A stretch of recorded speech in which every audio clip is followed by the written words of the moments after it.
O direito humano à alimentação e à nutrição adequadas. Enunciados jurídicos. Seja bem-vinda e seja bem-vindo ao 7º episódio do podcast O Direito Humano à Alimentação e à Nutrição Adequadas, Enunciados Jurídicos. Neste episódio, o DANA e a agroecologia. E nele iremos ouvir Nayara Bittencourt, advogada da Terra de Direitos e integrante permanente da campanha nacional contra os agrotóxicos e pela vida. Existem hoje, autorizados no Brasil, 3.325 produtos de agrotóxicos que são atualmente comercializados no país. E nesses últimos anos, de fato, houve um aumento exponencial no número de produtos liberados. Então, por exemplo, só o governo Bolsonaro já autorizou e aprovou 1.259 novos produtos agrotóxicos. E além disso, a gente também percebe desde 2008, mas que tem se acirrado nos últimos anos, um aumento no volume de agrotóxico consumido, caracterizando a marca no país desde 2008, que nós sejamos o país que mais consome agrotóxicos no mundo. Gladstone Leonel, professor da Faculdade de Direito da Universidade Federal Fluminense. A agroecologia, a gente está trabalhando ela com um conjunto de práticas abarcadas, inclusive pelo modelo constitucional, e com uma capacidade de resistir a inúmeros problemas que estão relacionados ao modelo agroambiental vigente no país, que é o do agronegócio. Então, quando a gente fala em práticas agroecológicas, nós estamos trazendo inúmeros elementos fundamentais para o desenvolvimento da qualidade de vida das pessoas.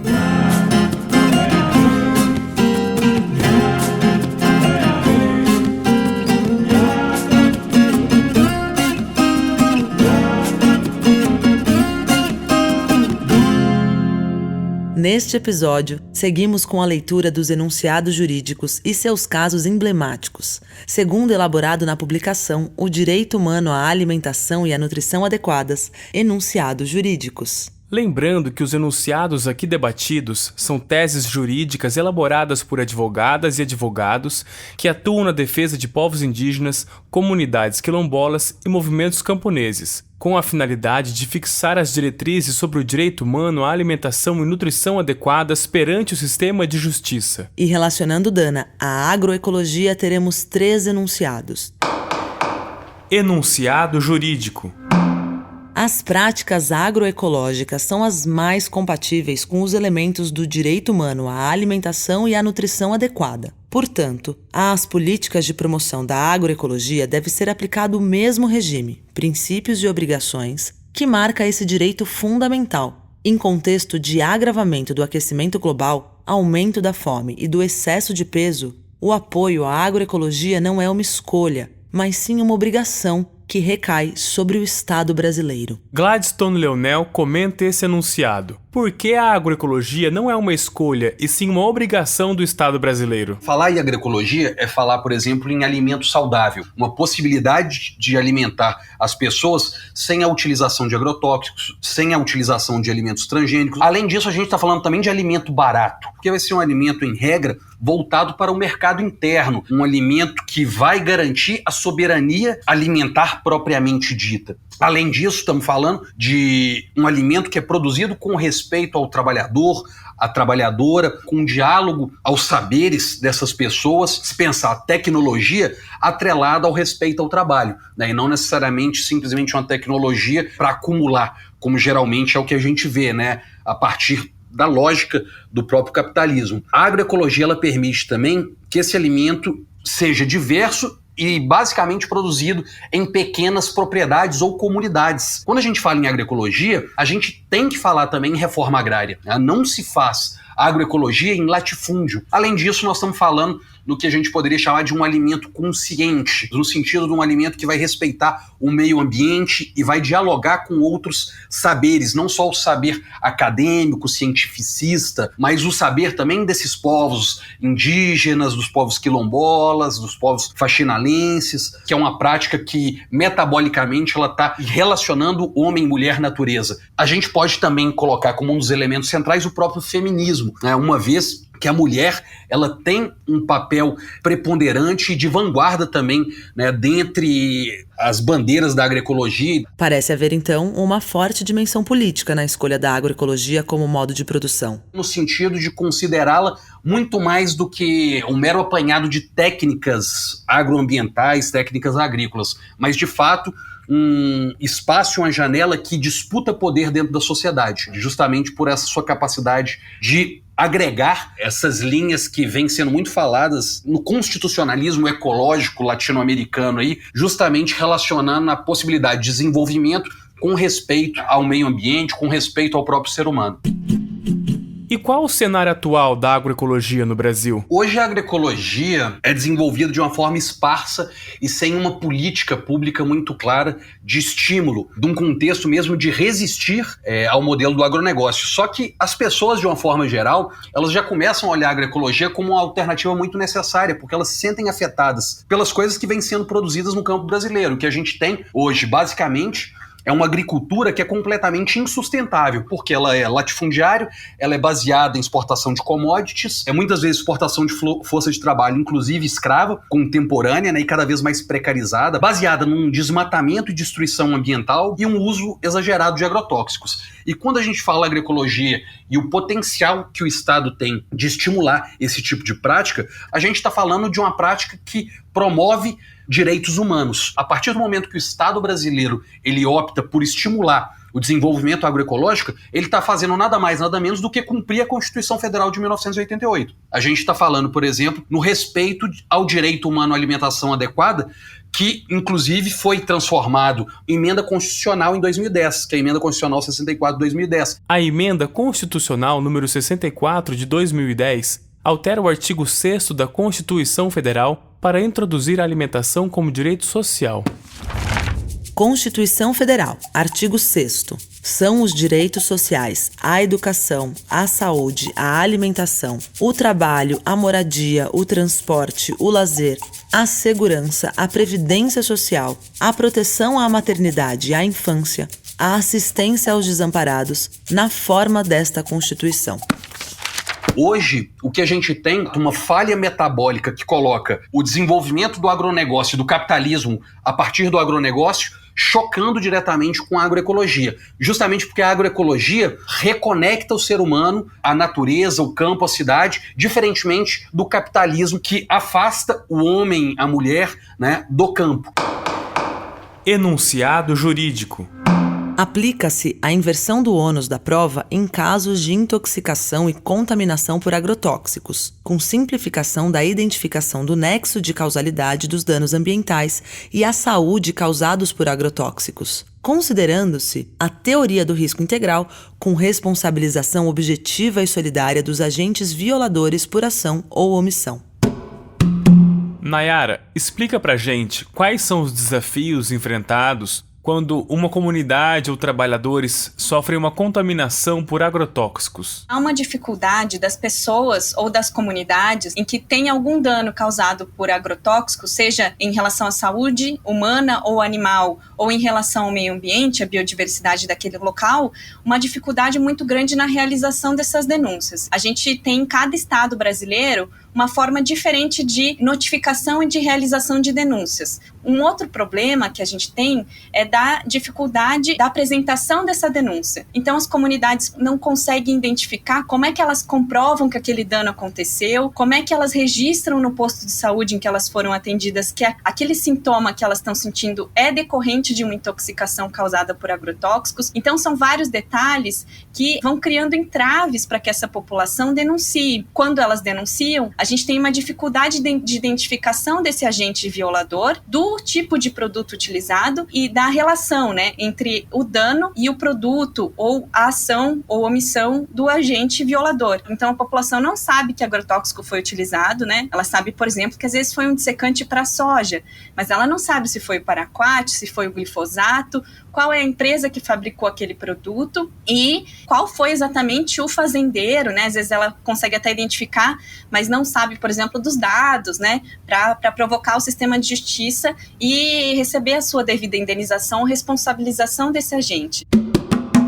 Pois é. Então, para dar conta desse problema, considera-se a teoria do risco integral, Mas como é isso na prática? A atividade de produção agropecuária, né, agrícola, com aplicação de agrotóxicos, né, é uma atividade de eminente risco, né, são produtos nocivos à saúde ou ao meio ambiente. Sendo assim, a própria aplicação de agrotóxicos deveria ser considerada na sua integralidade. Bastaria, né, que fosse demonstrada, por exemplo, a existência do prejuízo para o qual o risco dessa atividade exerceu uma interferência decisiva, aplicando-se, então, pura e efetivamente a responsabilidade objetiva civil. Uma identificação de que toda a cadeia de produção poderia ser responsabilizada. Toda e qualquer pessoa, ou qualquer empresa, qualquer agente que tenha relação com aquele empreendimento poderia ser responsabilizada de forma objetiva. E, nesse sentido, não precisaria identificar, por exemplo, se aquele agente teve dolo, teve culpa, mas sim, se houve ocorrência do dano, esse dano deve ser responsabilizado por aquela pessoa, aquela empresa, né, ou toda a cadeia que empreendeu aquela atividade de potencial risco. E isso é importante também porque, no caso dos agrotóxicos, a gente tem uma cadeia muito grande, que vai desde o fabricante,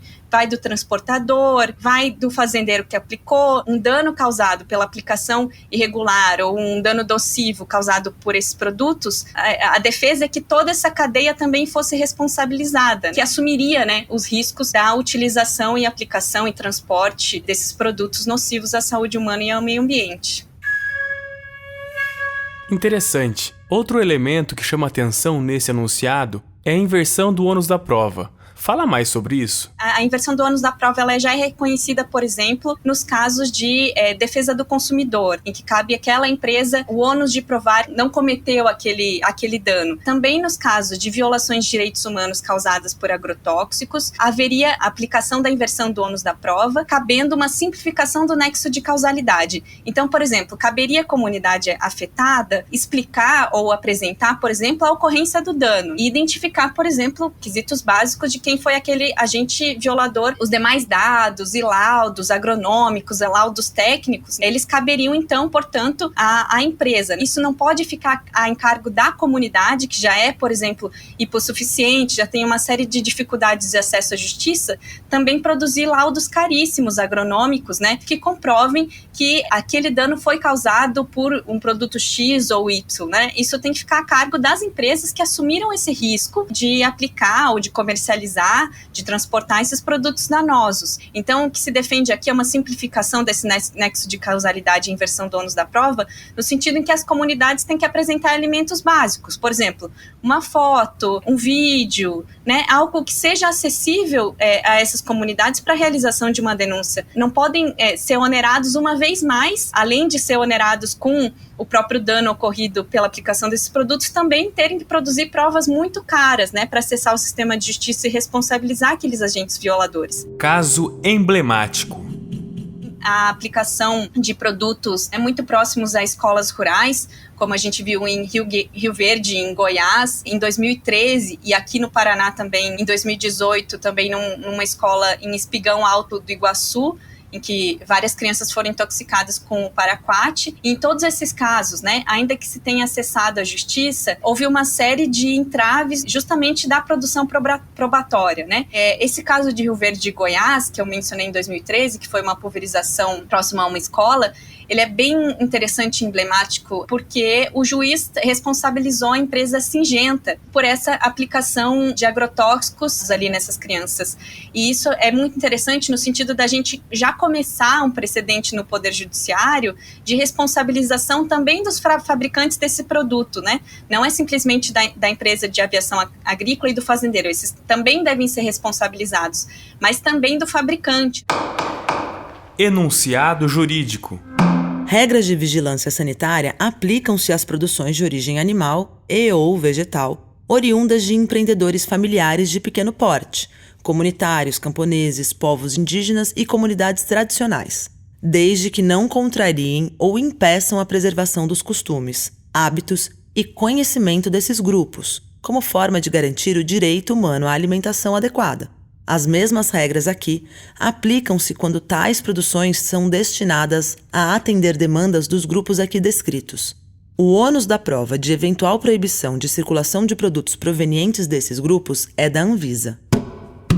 Novamente, Gladstone nos traz uma explanação sobre o enunciado. As regras da vigilância sanitária, de uma forma geral, elas são muito mais pensadas e formuladas para grandes empreendimentos do que necessariamente estão preocupadas em compreender contextos e realidades próprios e distintos de um país tão complexo e diverso que é o Brasil. Essa homogeneização de determinados procedimentos, ele pode afetar diretamente determinados grupos que não conseguem cumprir o que a vigilância sanitária pede, justamente porque as formulações são pensadas a partir de outros contextos, ou muitas vezes não levam em consideração essas realidades. E aí, em razão disso, pequenos empreendimentos, povos e comunidades indígenas, tradicionais, de uma forma geral, sendo afetados muitas vezes através de uma insegurança alimentar, justamente por não ter legitimado ali o que se produz. As regras, elas não podem ser subterfúgios para contrariar ou para impedir preservação de costumes, de hábitos,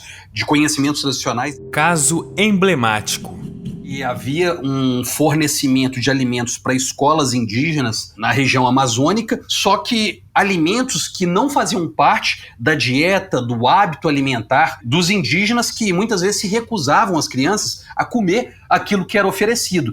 Então, naquele caso específico, por mais que cumprisse os alimentos fornecidos pelo Estado em questões próprias da vigilância sanitária, eles desrespeitavam os hábitos alimentares tradicionais do próprio povo indígena. Os hábitos estavam sendo interferidos, os costumes e a própria segurança alimentar. Por quê? Porque só cumprir também o critério de vigilância sanitária não é suficiente para a compreensão, complexidade de fato desse debate. É que muitas vezes essas exigências, né, da vigilância sanitária, elas podem descaracterizar ou dificultar mesmo a comercialização de determinados produtos. Por exemplo, farinhas artesanais, embutidos, queijo com leite não pasteurizado, pequena escala, né, e produtos de origem agroecológica, sem recursos para investir como se exige, né, acaba gerando uma exclusão social e uma insegurança alimentar. Certo, mas como lidar com essa situação? Numa dispensa de fiscalização, quando importar um risco mínimo às pessoas e comunidades, da mesma forma que já há essa dispensa, né, no autoconsumo. Então me parece, né, que o marco jurídico próprio para produtos de pequenos empreendimentos, povos indígenas, comunidades tradicionais, etc., eles devem ser garantidos com segurança alimentar para todos. E aí vai depender que esse marco jurídico observe a importância em se garantir o alimento sadio, atrelado ao respeito à produção e hábitos alimentares dessas comunidades e desses povos. A inversão do ônus da prova, né, no caso a Anvisa devendo provar o descumprimento dessas regras e não necessariamente esses povos e comunidades terem que provar que estão cumprindo o que a própria vigilância sanitária exige, e garantir uma maior estabilidade, uma maior tranquilidade para que essas pessoas consigam produzir, não só para a sua subsistência, mas para a sua sobrevivência e comercialização de uma forma geral, garantir o próprio direito ao trabalho, uma vez que elas não vão ser impelidas pelo Estado simplesmente a deixarem de produzir algo que muitas vezes elas já produzem há várias gerações.